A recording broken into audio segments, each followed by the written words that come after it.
The notification hit my phone at 2:47 a.m. on a Tuesday. Sandra had removed me from her Facebook relationship status, not changed it to "it's complicated" or "separated," just deleted it entirely, like our 12 years of marriage had been a typo she finally got around to fixing. Before we dive deeper into this story, I have one small request. Please subscribe, drop a like, comment, and hit that hype button to boost this channel so more people can discover these incredible Reddit stories. I stared at the blue glow of my screen in our dark bedroom, listening to her breathe beside me. Even in sleep, she looked put together, her blonde hair perfectly arranged on the silk pillowcase she'd insisted we needed. Meanwhile, I was lying there in a ratty Carhartt t-shirt, wondering when I'd become the kind of man whose wife erased him in the middle of the night. My name is Greg Morrison, and I fix things for a living. Broken pipes, cracked foundations, rotting deck boards.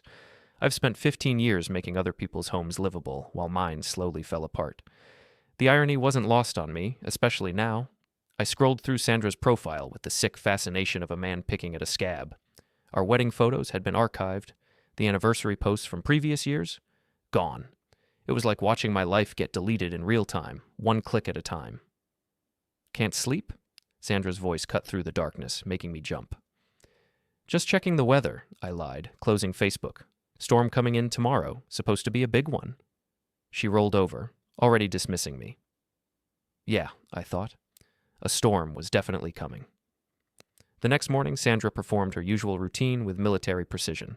Shower at 6:15, coffee with oat milk at 6:30, perfectly applied makeup by 6:45. She worked at Prestige Properties, the kind of real estate agency that sold dreams to people who couldn't afford them. Everything about her screamed success. The tailored blazers, the BMW in the driveway, the way she held her phone like it contained the secrets of the universe. I'll be late tonight, she said, not looking up from her screen. Client dinner. Which client? I asked, pouring coffee into my thermos. The Hendersons. Big Sale Brewing. I nodded, but something felt off. The Hendersons had closed on their house 3 weeks ago.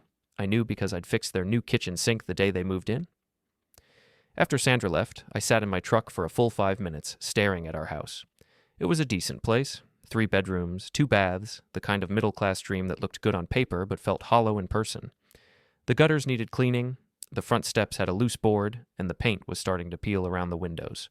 All things I could fix if I could find the motivation. My first job was at the Kowalski place on Elm Street. Mrs. Kowalski was 83 and treated me like the son she never had, which meant she fed me too much and worried about my marriage constantly. You look tired, Gregory, she said, pressing a plate of cookies into my hands. Everything okay at home? Just fine, Mrs. K. Where's that leaky faucet you mentioned? She led me to the kitchen, chattering about her neighbor's new boyfriend and how the weather was affecting her arthritis. I half listened while I worked, my mind stuck on Sandra's Facebook profile like a song you can't get out of your head. That wife of yours still posting all those pictures online? Mrs. Kowalski asked. I nearly dropped my wrench. What do you mean? Oh, you know how us old ladies are with the Facebook. I see all her real estate posts, those fancy dinners. She's very photogenic. Yeah, she is. Though I noticed she hasn't posted any pictures of you lately. Used to be you were in half of them. The old woman's words hit me like a punch to the gut. Even the neighbors had noticed my digital disappearance.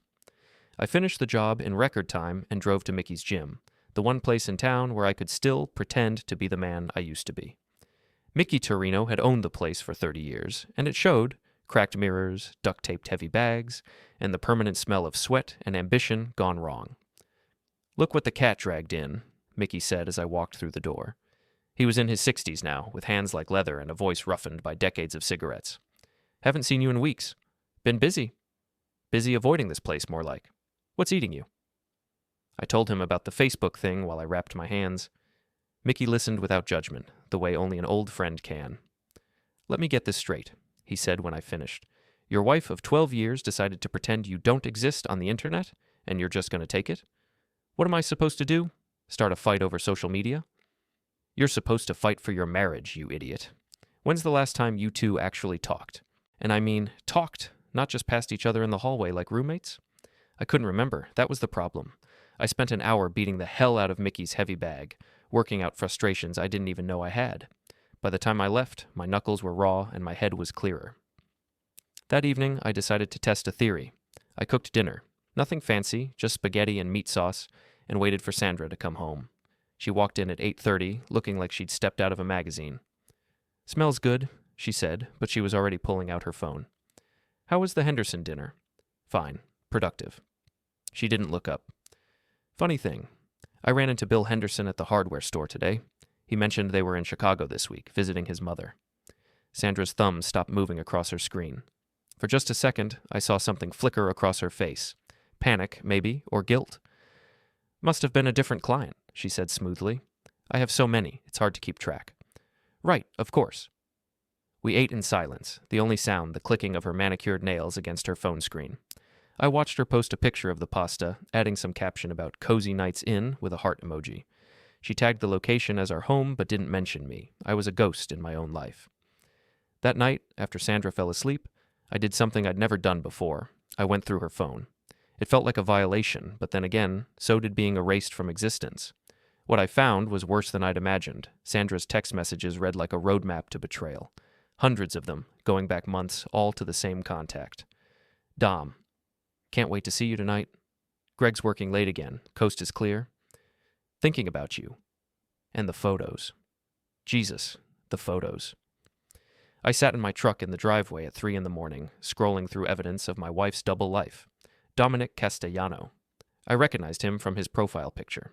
He worked at Premier Auto Sales downtown, the kind of guy who wore too much cologne and called everyone buddy.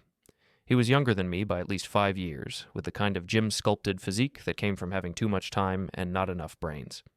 The worst part wasn't the affair itself. It was how long it had been going on. 6 months, maybe longer. All those late client dinners, weekend open houses, business trips that seemed to multiply like rabbits.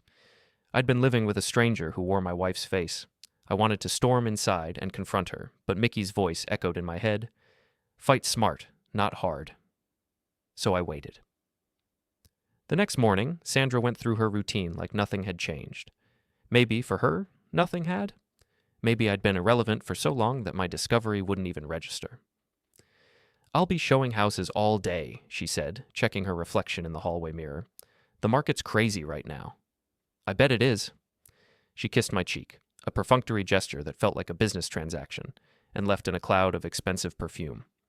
I called in sick to work for the first time in 3 years and spent the morning doing reconnaissance. Premier Auto Sales was a glass-fronted building on Main Street, the kind of place that sold dreams to people who couldn't afford the payments. I parked across the street and waited. Dominic emerged around noon, all swagger and synthetic charm. He was exactly what I'd expected, tall, tan, with the kind of smile that probably worked on lonely housewives. He drove a red Mustang convertible, because of course he did. I followed him to Mel's Diner, where he met someone I didn't expect, Nina Hartwell, Sandra's younger sister. Nina was trouble in a sundress, recently divorced, perpetually dramatic, and blessed with the kind of looks that made men forget they were married. She and Dominic sat in a corner booth, heads close together, talking in the intense way people do when they are sharing secrets. I couldn't hear what they were saying, but I could read body language. Nina was animated, gesturing with her hands, while Dominic nodded and occasionally laughed. Whatever they were discussing, it wasn't casual conversation. After 40 minutes, they left separately. Nina drove toward the east side of town, where she lived in a converted garage apartment behind her landlord's house. Dominic went back to work, probably to sell some poor bastard a car with a rolled-back odometer. I spent the rest of the day in a fog, going through the motions of normalcy while my world crumbled around me. When Sandra came home that evening, I was waiting with a beer and what I hoped looked like a casual smile. "How were the house showings?" "Exhausting. 3 different families, all with impossible demands." She kicked off her heels and rubbed her feet. "Sometimes I wonder why I got into real estate." "Maybe because you're good at selling people things they don't need." She looked at me sharply. "What's that supposed to mean?" "Nothing. Just making conversation." But the damage was done. I could see the wheels turning behind her eyes, calculating, measuring how much I might know. "I'm going to take a bath," she said. "Long day." While Sandra soaked in our oversized tub, another one of her necessities, I sat in the living room and planned my next move. I could confront her directly, but that would just lead to denials and gaslighting. I could hire a private investigator, but I was a maintenance worker, not a millionaire. Or I could get creative. The idea came to me while I was staring at our wedding photo on the mantel, one of the few physical reminders of our marriage that Sandra hadn't managed to erase yet. We looked happy in the picture, younger and more hopeful than I remembered feeling even then. But what struck me was the background. Sandra's family all gathered around us like a protective wall. Her parents, Robert and Linda Hartwell, had never thought I was good enough for their daughter. They'd made that clear from day one, with their passive-aggressive comments about my blue-collar lifestyle and their not-so-subtle hints that Sandra could do better. Nina had always been different, though, flirty and rebellious, the kind of woman who thrived on chaos. If Nina was involved with Dominic, it wasn't romance. It was strategy. The next evening was Sandra's parents' monthly family dinner, a command performance where we all pretended to be one big happy family while Robert pontificated about the stock market and Linda criticized everyone's life choices. I usually dreaded these gatherings, but tonight felt different. Tonight, I was going to start a war. The Hartwell house was a monument to middle-class aspiration, too big for two people, decorated in the kind of beige neutrality that screamed, "We have money, but no personality." Robert answered the door in his usual uniform of khakis and a polo shirt, his smile as genuine as a campaign promise. "Greg, good to see you, son. How's the handyman business?" "Can't complain. People always need things fixed." "Well, that's job security, I suppose." Sandra appeared behind him, transformed from the woman who'd barely spoken to me that morning into the perfect daughter. She kissed her father's cheek and took his arm like she was posing for a Norman Rockwell painting. "Where's Mom?" "Kitchen, fussing over the roast. You know how she is." Linda Hartwell was indeed fussing, arranging vegetables with the precision of a surgeon. She greeted Sandra with genuine warmth and me with the kind of smile you'd give a stray dog you were afraid might bite. "Gregory, how nice. I hope you're hungry." "Starving, Mrs. Hartwell. Thanks for having me." Nina arrived 20 minutes later, making an entrance that could have been choreographed. She wore a black dress that was just shy of inappropriate and carried herself with the confidence of a woman who knew she was the most interesting person in any room. "Sorry I'm late," she said, kissing everyone hello. When she got to me, she lingered just a fraction too long, her hand resting on my chest. "Hey there, stranger. You look good." "Thanks, Nina. You too." Sandra's eyes narrowed slightly, but she didn't say anything. Yet. Dinner was the usual performance, Robert holding court about his latest investment strategies while Linda passive-aggressively corrected everyone's table manners. Sandra played the dutiful daughter, asking all the right questions and laughing at her father's jokes. I mostly listened, waiting for my moment. It came during dessert. "So, Sandra," Linda said, cutting into her apple pie with surgical precision, "when are you going to give us some grandchildren? You're not getting any younger." Sandra nearly choked on her coffee. "Mom, please. We've talked about this." "I'm just saying. Biological clocks and all that. Nina's already missed her chance." "Thanks for the reminder," Nina muttered. "But you and Gregory still have time, if you're planning to stay together, that is." The room went silent. Even Robert stopped chewing. "What's that supposed to mean?" Sandra asked. Linda shrugged with practiced innocence. "Nothing specific. It's just that you two seem distant lately. At church last week, Margaret Kowalski mentioned that you never post pictures together anymore." I felt something cold and sharp settle in my chest. Even the church ladies had noticed. "Social media isn't real life, Mom," Sandra said, but her voice was strained. "Of course not, dear. I'm just concerned. Marriage takes work, you know. Your father and I have been together for 35 years because we make an effort." "Maybe some of us have different definitions of effort," I said quietly. Everyone turned to look at me. Sandra's face had gone pale. "What do you mean by that, Greg?" Robert asked. "Just that some people put more energy into their online image than their actual relationship." "That's not fair," Sandra started. "Isn't it?" I turned to face her directly. "When's the last time you posted a picture of us together? When's the last time your Facebook status mentioned that you're married?" "I don't see why that matters." "It matters because apparently everyone in town has noticed except me.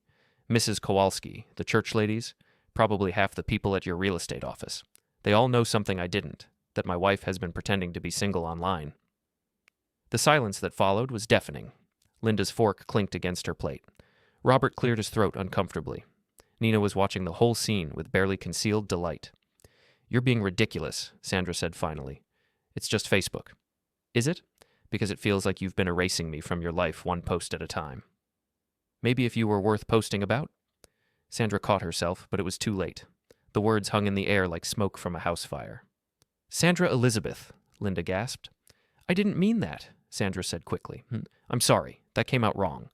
But I was already standing up, my napkin falling to the floor. "No, it came out exactly right. Thanks for the dinner, Mrs. Hartwell. It was illuminating." I walked toward the door, but Nina's voice stopped me. "Greg, wait." She stood up, smoothing down her dress. I'll walk you out. That's not necessary. I insist. We stepped onto the front porch together, the cool October air a relief after the suffocating atmosphere inside. Nina closed the door behind us and leaned against it, studying my face in the porch light. That was quite a show in there, she said. Your sister started it. Oh, I'm not criticizing. It's about time someone called her out. She stepped closer, close enough that I could smell her perfume, something expensive and dangerous. She doesn't appreciate what she has. Nina, I'm serious. You're a good man, Greg. Honest, hardworking, loyal. Sandra's an idiot if she can't see that. Her hand found my arm, fingers trailing along my bicep. It was a simple touch, but loaded with implication. You deserve better, she whispered. For a moment, I was tempted. Nina was beautiful, available, and offering exactly the kind of validation I'd been craving. It would be so easy to lean into her touch, to let her make me forget about Sandra's betrayal. Instead, I stepped back. I should go. Of course you should. Her smile was knowing, predatory. But if you ever change your mind about what you deserve, you know where to find me. I drove home in a daze, Nina's words echoing in my head. The house was dark when I arrived. Sandra was probably still at her parents', doing damage control. I sat in my truck for a long time, staring at the windows of what used to feel like home. My phone buzzed with a text from an unknown number. Saw what happened at dinner. We should talk. Dom. I stared at the text message until the words blurred together. How the hell did Dominic Castellano get my number? And more importantly, what did he want to talk about? The answer came 3 hours later when Sandra finally came home. She moved through the house like a ghost, avoiding eye contact and speaking in monosyllables. When she thought I was asleep, I heard her whispering into her phone in the bathroom. It's handled. No, he doesn't know anything. Just a lucky guess. The next morning, she was gone before I woke up. No note, no explanation, just the lingering smell of her perfume and an empty coffee pot. I was replacing a water heater at the Martinez house when my phone rang. Unknown number. Greg Morrison? Speaking. This is Dom. We need to talk. His voice was younger than I'd expected, with the kind of confidence that came from never being punched in the mouth. I don't think we do. Look, man, I know this is awkward, but there are things you don't understand. Things about your wife, about what's really going on. I understand plenty. No, you don't. Meet me at Riverside Park, by the old pavilion, 1 hour. Why would I do that? Because if you don't, you're going to get played harder than you already have been. And trust me, buddy, that's saying something. The line went ended. I finished the water heater installation in record time, my mind racing. This felt like a trap, but I couldn't figure out what kind. Was Dominic trying to eliminate me as a threat? Get me to back down? Or was there actually something I didn't know? Riverside Park was mostly empty on a Wednesday afternoon, just a few joggers and an old man feeding ducks by the pond. The pavilion sat on a small hill overlooking the water, its paint peeling and graffiti covered. Dominic was already there, leaning against a picnic table like he owned the place. Up close, he was exactly what I'd expected. Tall, tan, with the kind of gym-built physique that looked impressive in a tank top but probably couldn't throw a real punch. He wore designer jeans and a polo shirt that probably cost more than I made in a day. Thanks for coming, he said, like we were old friends meeting for coffee. Talk. Straight to the point. I like that. He gestured to the picnic table. You might want to sit down for this. I'm fine standing. Suit yourself. He pulled out his phone and scrolled through something. How long have you known about me and Sandra? Long enough. But not long enough to know the whole story. See, here's the thing. I'm not the problem here. I'm just as much a victim as you are. I laughed, short and bitter. Right. The poor victim who's been screwing my wife for 6 months. Try 2 weeks. That stopped me cold. What? 2 weeks, maybe 3 at the outside. And it wasn't my idea, trust me. Your wife came after me like a heat-seeking missile. He held up his phone, showing me a string of text messages. Sandra's name at the top. Dozens of messages going back to early October. You're so much more interesting than the guys I usually meet. I can't stop thinking about our conversation at the Henderson showing. My husband doesn't have to know. She started texting me after I sold the Hendersons their car, Dominic said. Came into the dealership wearing this tight little dress, asking about financing options she didn't need. Made it pretty clear what she was really shopping for. I wanted to grab his phone, to read every message, but I forced myself to stay calm. So, you're saying this is all Sandra's fault? I'm saying we're both being played. See, your wife has been planning this for a while. The Facebook thing, the affair, all of it. But she's not working alone. What do you mean? I mean, someone's been coaching her, telling her exactly what to do, when to do it. Someone who knows you, knows your weaknesses, knows how to push your buttons. A cold feeling settled in my stomach. Who? Think about it. Who was at that dinner last night? Who knew exactly what to say to set you off? Who's been whispering in Sandra's ear for months, convincing her that she deserves better than her blue-collar husband? Nina. Bingo. He put his phone away and leaned back against the table. Your sister-in-law has been orchestrating this whole thing. The question is why. I thought about Nina's behavior at dinner, the way she'd watched the confrontation with barely concealed glee, the way she'd followed me outside, the perfectly timed seduction attempt on the porch. She wants to break up our marriage. Yeah, but that's not the end game. Breaking you up is just step one. Step one of what? Think about it, man. What happens when you and Sandra divorce? Who gets the house, the savings, all those assets you've been building up for 12 years? Sandra, probably. It's a no-fault state. Right. And who's been Sandra's closest confidant through this whole process? Who's been there to comfort her, to help her make decisions, to maybe even help her manage all that money? The pieces clicked into place with sickening clarity. Nina gets her hooks into Sandra's finances. And probably more than that. I think Nina's got some serious debts, maybe some legal troubles. Word around town is she's been living way beyond her means since the divorce. Running up credit cards, borrowing money she can't pay back. How do you know all this? Because I've been asking questions. See, I thought I was just having a good time with a bored housewife. But then things got weird. Sandra started pushing me to be more public about it, to make sure people saw us together. She wanted to get caught. To give her grounds for divorce. Exactly, but when I started pulling back, Nina showed up at the dealership, started pressuring me to keep seeing Sandra, even offered to pay me to keep the affair going. She what? $500 to take Sandra to dinner at Romano's last Friday. Another $300 to make sure we were seen at the Marriott bar on Sunday. She wanted to create a paper trail, evidence for the divorce proceedings. My hands were clenched into fists without me realizing it. That manipulative woman. Here's the thing, though. I don't think Sandra knows. I think she believes this is all her idea, that she's finally taking control of her life. Nina's been playing her just as hard as she's been playing you. Why are you telling me this? Because I'm not a homewrecker, man. I sell cars for a living. I'm not looking to destroy families. And because Nina's starting to scare me. She's got this look in her eyes, like she's capable of anything. I processed this information, trying to separate truth from manipulation. Dominic could be lying, trying to save his own skin by throwing Nina under the bus, but his story made sense in a way that pure coincidence didn't. What do you want from me? I want out. Clean break, no drama, no revenge porn on social media. I stop seeing Sandra. You pretend this conversation never happened, and we all move on with our lives.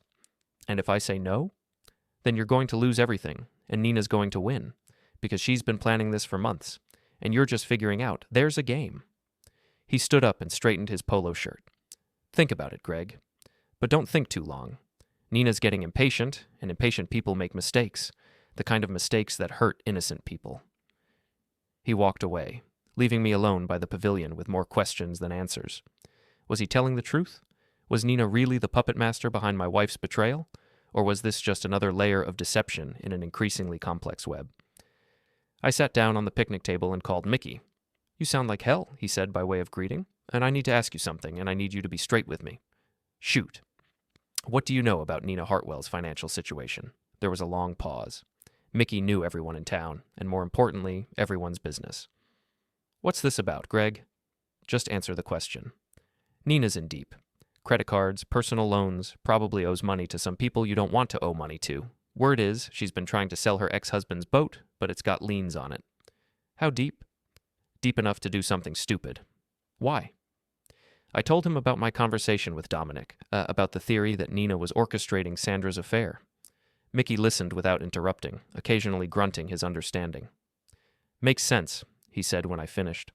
Nina's always been trouble, but she's smart trouble, and desperate people do desperate things. So what do? You fight back, but you fight smart, not hard. Nina's been playing chess while you've been playing checkers. Time to learn the rules. That evening, I waited for Sandra to come home with a plan forming in my mind. She arrived at 7:30, looking tired and guilty. We need to talk, I said. Greg, about last night. Forget last night. I want to talk about Dominic Castellano. She went white as a sheet. I don't know what you mean. Yes, you do. And I know about the affair, about the Facebook thing, about all of it. The question is whether you know who's been pulling your strings. Nobody's pulling my strings. Really? Then why don't you call Nina and tell her the affair's over? Tell her you've decided to work on our marriage instead of ending it. That's not... Nina doesn't have anything to do with this. But her voice lacked conviction, and I could see doubt creeping into her eyes. Call her Sandra, right now. Tell her you're done with Dominic and see how she reacts. Sandra's hand moved toward her phone, then stopped. This is ridiculous. Then prove it. We stared at each other across our living room, 12 years of marriage hanging in the balance. Finally, Sandra picked up her phone and dialed. Nina, it's me. I need to tell you something. I couldn't hear Nina's side of the conversation, but I could see Sandra's face changing as she talked. Confusion, then surprise, then something that looked like fear. No, I haven't thought about what happens after. What do you mean, our arrangement? Nina, what are you talking about? The conversation continued for another 5 minutes, Sandra's voice getting smaller and more uncertain with each exchange. When she finally hung up, she looked like she'd seen a ghost. She knew, Sandra whispered. She knew about Dominic before I told her. She knew about the Facebook thing. She even knew about the text messages. What else? She said she'd been protecting me, that she had a plan to make sure I got everything in the divorce, that you wouldn't be able to fight it because of all the evidence. What evidence? Photos, recordings, financial records. She said she'd been documenting everything. I felt a chill run down my spine. Sandra, what have you told her about our finances? Everything. Bank accounts, investments, the house deed. She said I needed to know what I was entitled to. Jesus Christ. Greg, I think I made a mistake. It was the first honest thing she'd said to me in months. Yeah, I said. You did. The question is what we're going to do about it. The next morning, I called in sick again and drove to the county courthouse. If Nina had been documenting our finances, I needed to know what legal moves she might be planning. The clerk in the family court office was a woman named Janet, who'd gone to high school with my sister. Greg Morrison, she said with a smile. Haven't seen you in ages. What brings you to my neck of the woods?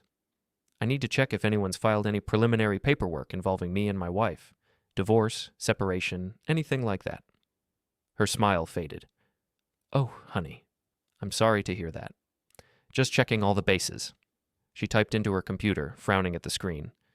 Nothing filed yet, but... She paused, looking uncomfortable. But what? Someone requested copies of the standard divorce forms about 3 weeks ago. Paid for the information packet, asked about asset division in cases involving adultery. Did they give a name? Nina Hartwell.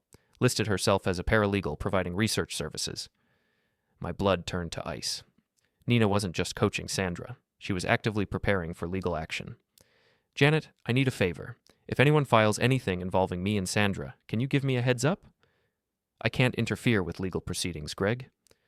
I'm not asking you to interfere. I just want to know what's coming. She looked around the office, then leaned closer. Unofficially, if papers get filed, they become public record immediately. Nothing stopping a concerned citizen from checking the daily filings. Thanks, Janet. I owe you one. My next stop was the bank. Sandra and I had joint accounts, but I wanted to make sure Nina hadn't somehow gained access to our financial information. The branch manager, Tom Chen, had handled our mortgage and car loans. Everything looks normal, he said, reviewing our accounts on his computer. No unusual activity, no requests for information from third parties. What about credit reports? Could someone pull our credit without us knowing? Not legally, not without your social security numbers and proper authorization. But I was thinking about all the personal information Sandra might have shared with Nina over the years. Social security numbers, passwords, account details shared between sisters who trusted each other. Tom, I want to put a fraud alert on both our accounts, and I want to change all the passwords. Is there a specific threat? Call it preventive maintenance. That afternoon, I met Mickey at his gym. The place was empty except for a kid working the heavy bag in the corner, so we could talk freely. I've been asking around about your sister-in-law, Mickey said. It's worse than I thought. How much worse? She owes money to Tony Marcelli. I felt my stomach drop. Tony Marcelli was a local businessman who owned 3 restaurants and a construction company. He was also rumored to be the kind of guy who collected debts with interest and broken bones. How much? 20 grand, maybe more. Gambling debts from that poker game he runs in the back of Marcelli's steakhouse. Jesus. Gets better. Word is Nina's been telling people she's got a big score coming, something that'll set her up for life. She's been spending money she doesn't have, buying clothes, jewelry, taking trips. She's been counting on Sandra's divorce settlement. That'd be my guess. But here's the thing, Greg. If Nina's in debt to Tony Marcelli, she's not just desperate, she's dangerous. Tony doesn't give extensions, and he doesn't accept excuses. I spent the rest of the afternoon thinking about Nina's desperation, about what a person might do when they owed money to the wrong people. By the time I got home, I'd made a decision. Sandra was in the kitchen, mechanically chopping vegetables for a salad she probably wouldn't eat. She looked up when I walked in, her eyes red-rimmed and uncertain. "I've been thinking about what you said," she began. "Good, because we need to make some decisions." I sat down at the kitchen table and gestured for her to join me. "First question, do you want to save our marriage?" She was quiet for a long time, staring at the half-chopped tomato on her cutting board. "I don't know," she said finally. "I thought I did, but then Nina showed me all the ways you were holding me back, all the things I could have if I wasn't tied down to." "To what? A blue-collar husband who loves you?" "That's not fair." "None of this is fair, Sandra. But fair isn't the point anymore. The point is that your sister has been manipulating both of us, and if we don't stop her, she's going to destroy everything we've built." "What do you mean?" I told her about my trip to the courthouse, about Nina's debt to Tony Marcelli, about the web of lies and manipulation that had led us to this point. "She's been planning this for months," I said. "The affair with Dominic, your social media behavior, the family dinner confrontation, all of it designed to create grounds for divorce and turn you against me." "But why would she do that?" "Because she needs money, and you're her meal ticket. Think about it. If we get divorced, you get half of everything. The house, the savings, my pension. And who's going to be there to help you manage all that money? Who's going to be your trusted advisor and closest confidant?" Sandra's face crumpled as the reality hit her. "She's my sister. She's a predator, and you're her prey. So what do? We fight back, but we do it smart, and we do it together." Over the next 2 hours, we developed a plan. It wasn't pretty, and it wasn't particularly noble, but it was necessary. The key was to make Nina think she was winning while we gathered evidence of her manipulation. Sandra would continue to play the role of the confused, conflicted wife, while secretly documenting Nina's coaching sessions. I would pretend to be devastated and defeated, maybe even play into Nina's seduction attempts. "I don't like the idea of you being alone with her," Sandra said. "I can handle Nina. The question is whether you can handle continuing the charade with Dominic." "I'll tell him it's over." "No, that might spook Nina into moving too fast. We need her to think everything's going according to plan." "So I have to keep seeing him?" "For now, but no more than necessary, and nothing intimate." Sandra nodded, though she looked sick at the thought. "There's something else," I said. "We need to document everything. Every conversation with Nina, every text message, every piece of advice she gives you. We need proof that she's been orchestrating this." "What if she finds out? Then we're screwed. But if we don't try, we're screwed anyway." That evening, Sandra called Nina and asked to meet for coffee the next morning. She played the role perfectly, confused, guilty, uncertain about her marriage and her future. "I just don't know what to do," she said into the phone, her voice trembling with manufactured emotion. "Greg's being so understanding, and I feel terrible about everything." I couldn't hear Nina's response, but I could see Sandra's face change as she listened. "You really think so? Even after everything that's happened?" More listening, more nodding. "Okay, yes, I'll meet you at Starbucks at 9. And Nina? Thank you. I don't know what I'd do without you." When she hung up, Sandra looked at me with something approaching admiration. "She bought it completely. She's already planning her next move." "Which is?" "She wants me to meet with a lawyer, someone she knows who specializes in complex asset division cases." "Perfect. We'll let her make the appointment, but we'll be ready." The next morning, I followed Sandra to her coffee meeting with Nina, parking across the street where I could watch through the Starbucks window. Nina arrived first, claiming a corner table where they could talk privately. She dressed for the occasion, professional but sympathetic, like a grief counselor or a therapist. Sandra played her part beautifully. I could see her dabbing at her eyes with tissues, shaking her head in apparent distress, leaning forward to listen intently to Nina's advice. To anyone watching, it looked like a concerned sister comforting a woman in crisis. But I could see the predatory gleam in Nina's eyes, the way she leaned forward when Sandra mentioned financial concerns, the calculating expression that crossed her face when Sandra asked about legal options.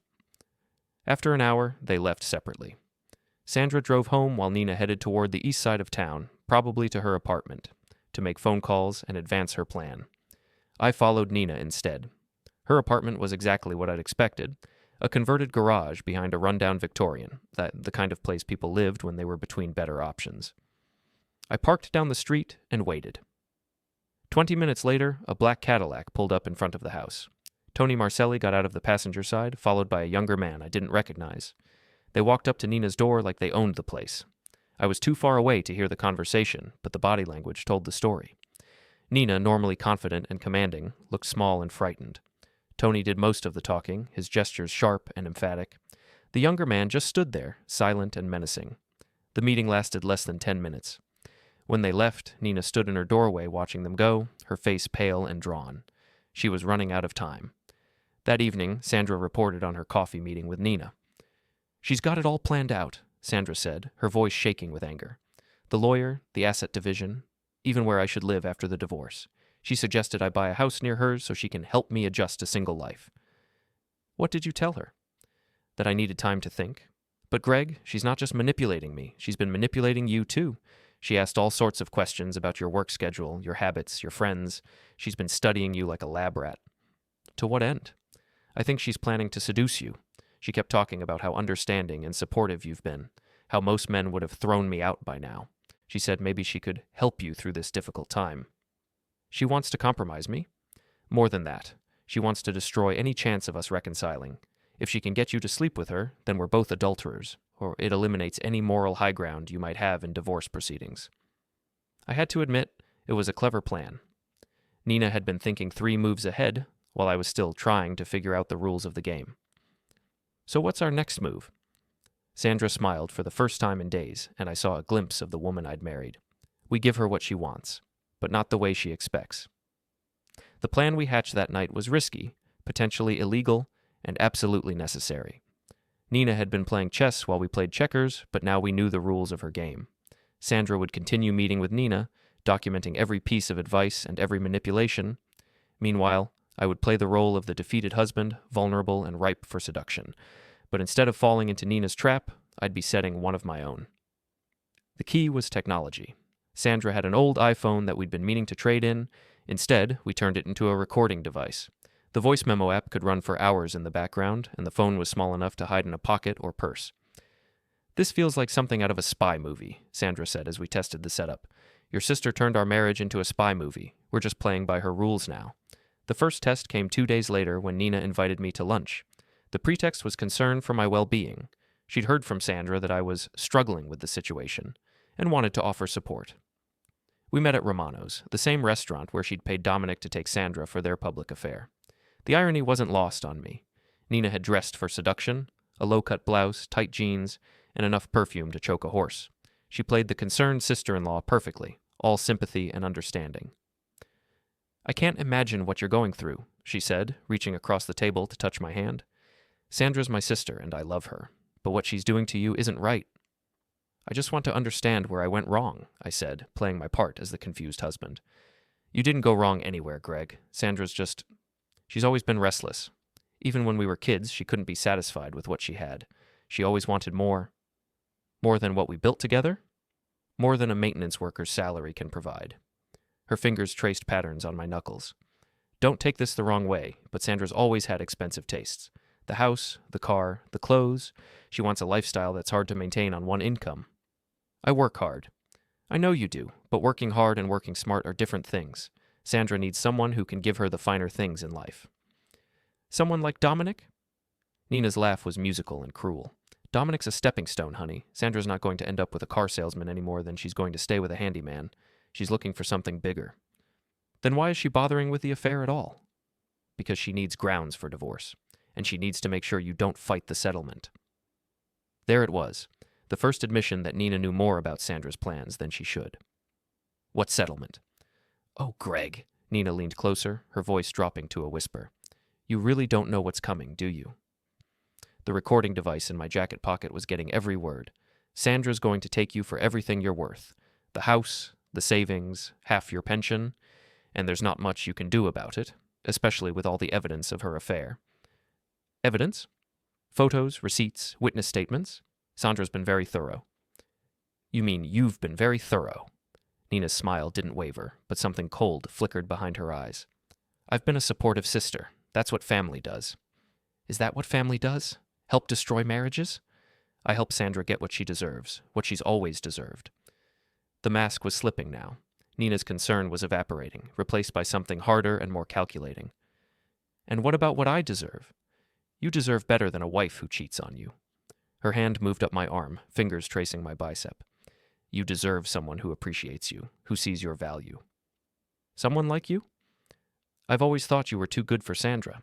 Even at your wedding, I wondered what would have happened if you'd met me first. It was a lie, of course. Nina had barely acknowledged my existence until Sandra's marriage became useful to her. But I played along. I never knew you felt that way. There's a lot you don't know about me, Greg. A lot I'd like to show you. Her foot found mine under the table, her toes tracing up my calf. Nina, I'm still married. Are you? Because your wife doesn't seem to think so. She's already moved on, Greg. Maybe it's time you did the same. I wouldn't know where to start. Start with dinner tomorrow night. My place. Let me cook for you, take care of you the way you deserve. I don't think that's a good idea. Why? Because of Sandra? She's screwing a car salesman, Greg. I think you're entitled to a little comfort. I pretended to wrestle with the decision, letting Nina see the internal conflict on my face. Okay, I said finally. Dinner, but just as friends. Of course, Nina purred. Just friends. That evening, I played the recording for Sandra. Her face went through a range of emotions. Anger, disgust, and finally, grim determination. She's not just after the money, Sandra said. She wants to destroy both of us. Why? Because she's always been jealous. Of my marriage, my house, my life. She can't stand that I have something she doesn't. Had something. Have something. We're going to beat her, Greg. We're going to beat her at her own game. The next day, Sandra had another coffee meeting with Nina while I prepared for dinner. The plan was simple. Let Nina think she was seducing me while I gathered more evidence of her manipulation. Sandra came home from her meeting looking shaken. She's accelerating the timeline, Sandra said. She wants me to file for divorce next week. She says we have enough evidence and waiting longer just gives you time to hide assets. What did you tell her? That I needed a few more days to work up the courage. But Greg, she's getting desperate. She kept asking about our bank accounts, our investments, how much the house is worth. She's probably got creditors breathing down her neck. There's something else. She asked if you'd mentioned anything about life insurance policies. A chill ran down my spine. Life insurance? She said it was just a routine question, something the lawyer would need to know. But the way she asked it, you think she's considering something more permanent than divorce? I think Nina's capable of anything if she's desperate enough. That evening, I drove to Nina's apartment with a mixture of anticipation and dread. The recording device was in my jacket pocket, and I had a backup plan if things went sideways. Mickey knew where I was going, and Sandra was monitoring my location through my phone. Nina's apartment had been transformed for the occasion. Candles, soft music, and the smell of something expensive cooking in the kitchen. She answered the door in a black dress that left little to the imagination. Greg, you came? I said I would. I wasn't sure you'd go through with it. Come in, please. The apartment was small but carefully decorated, like a stage set designed to impress. Nina had put effort into this evening, and it showed.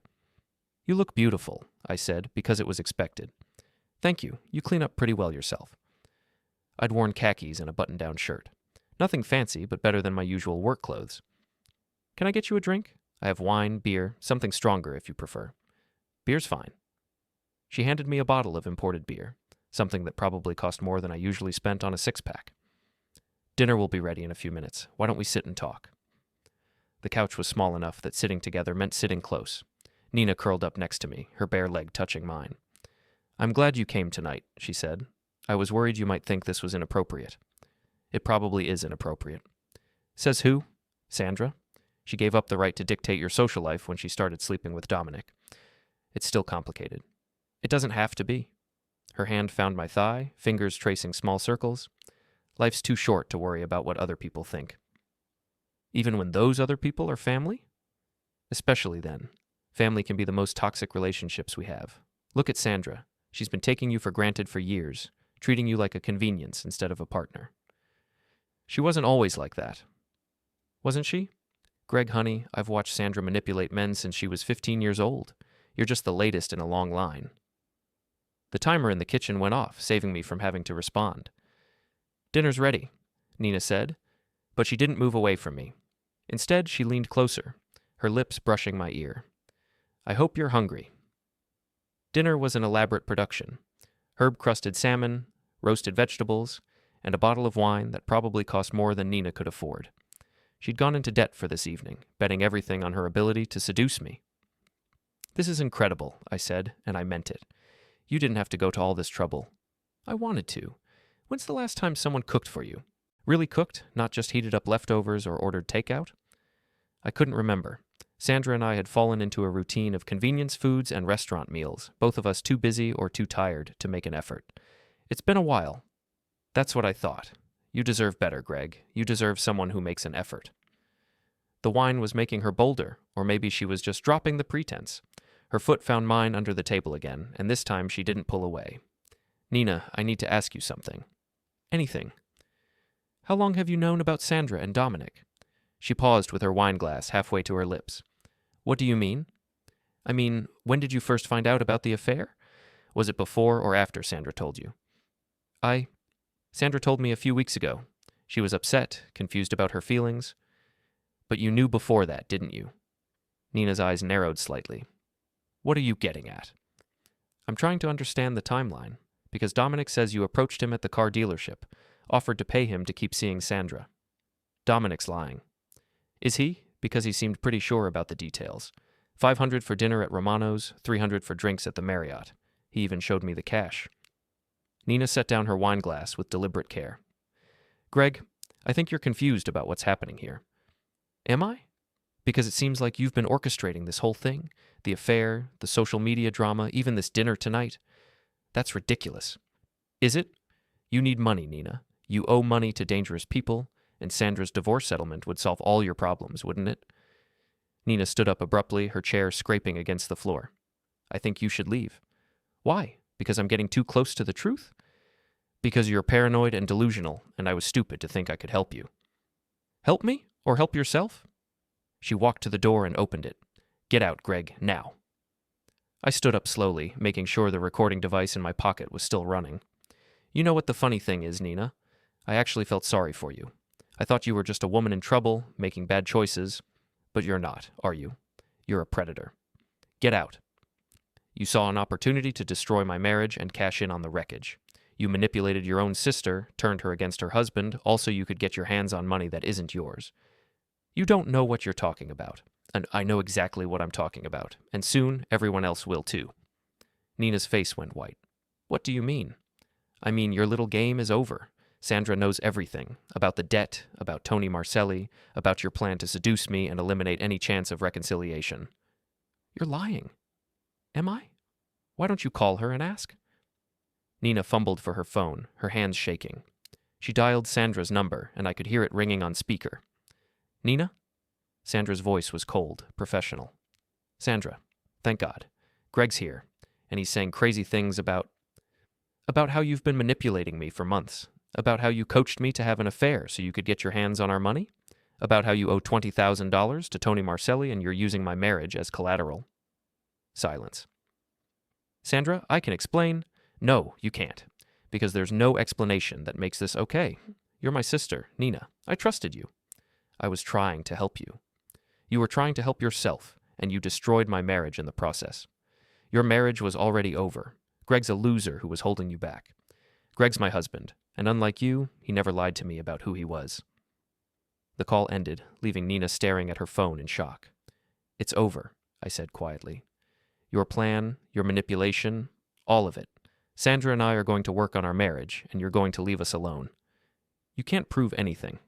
Can't I? I pulled out the recording device, holding it up so she could see it. Funny thing about technology these days. You can record hours of conversation on something the size of a credit card. Nina's face crumpled, all the predatory confidence draining out of her. Please, she whispered. If Tony finds out I can't pay him back? You should have thought of that before you decided to destroy my family. I walked toward the door, then paused. Nina, if you ever contact my wife again, if you ever come near my house, if you even think about interfering in our lives, I'll make sure everyone in this town knows exactly what you are. The police, your creditors, your employers, everyone. You wouldn't? Try me. I left her standing in her doorway, crying and desperate, and finally alone with the consequences of her choices. When I got home, Sandra was waiting for me with 2 cups of coffee and a small smile. How did it go? She confessed to everything. It's all on the recording. So it's over? The manipulation part is over. We still have to work on us. Sandra nodded, her smile fading slightly. Greg, I need you to know how sorry I am. About the affair, about believing Nina's lies, about all of it. I know I hurt you, and I know it's going to take time to earn your trust back. Yeah, it will. But we have time now. Nina's not pulling the strings anymore. What happens to her? That's not our problem. She made her choices. Sandra moved closer, reaching for my hand. Can I ask you something? Sure. When you were at her apartment tonight, when she was trying to seduce you, were you tempted, even a little? I thought about it, about Nina's dress and her perfume and her carefully orchestrated evening. No, I said finally. I wasn't tempted by Nina. I was tempted by the idea of revenge, of hurting you the way you hurt me. But that's not who I want to be. Who do you want to be? I want to be the man who fights for his marriage instead of throwing it away, the man who chooses love over revenge, even when revenge would be easier. Sandra's eyes filled with tears. I love you, Greg Morrison.